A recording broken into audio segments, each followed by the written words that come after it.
Alright, so yan meron akong booking.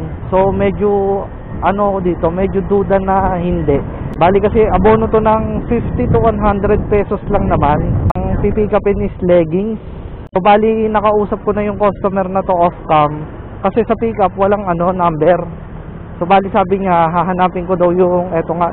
Bali sabi ni ma'am magdadagdag na lang daw siya. Then wala naman kaming naging usapan kung magkano idadagdag or what. Pero sabi niya magdadagdag siya. Ayun nga, malapit yung drop-off natin. Diyan lang yung drop-off din sa papuntang ano lang, sa Litran. Ma'am, pick up lang po ako dito sa loob. Thank you po. Dito na lang. Init nga.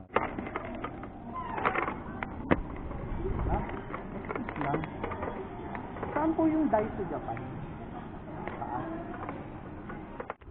Ma'am, tama po ba Daiso Japan talaga? Hindi, I mean, dito po kukunin sa Daiso Japan yung leggings. Ito po mismo. Okay po. Dito na po ako. Wait lang po. Ano bang order sa inyo si ma'am? Anong pangalan nito? Maridel. Ano yung sa Grab? Lalamove po. Tanong ko lang po Yung tinitinda ma'am na mga leggings.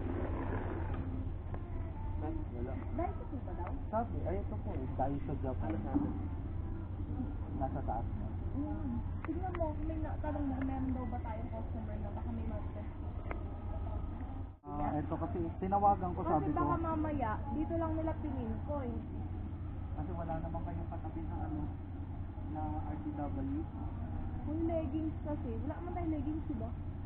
Meron kasi isang order na, teka nga. Ano sa order na daw? Yun nga, leggings daw. Pero sabi niya, katatawag ko lang eh, Daiso daw eh. Teka lang ma'am, hawit.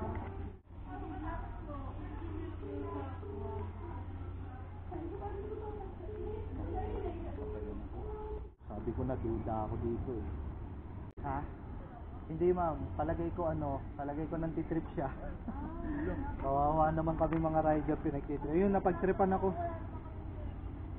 Oo nga po eh. Nakausap ko actually, sabi niya kakancel na lang daw niya, Gcash na lang daw niya yung abala. Ewan kung totoo.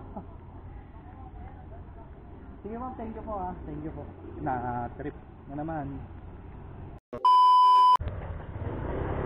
Alright, so yun mga tropa. Trippings nga siya. Kumbaga, parang nag-trip yung ano, yung nag-book nito. Pero maayos yung ano niya, boses niya. Teka lang, tatawagan ko ulit pagkalabas natin dito kasi 15 minutes lang to eh. Baka nga sumobra na ako eh, naka-ready na yung pambayad ko oh. Ito, napakalaking abala oh. Umakyat ako dun sa second floor.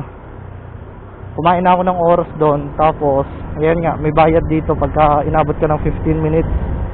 So, buti sumagot sa akin yung agent ng Lalamove at naipa-cancel ko yung booking. Hindi ako nag-cancel, ang agent pa nag-cancel. Ma'am, inabot ba? Pa-check nga po.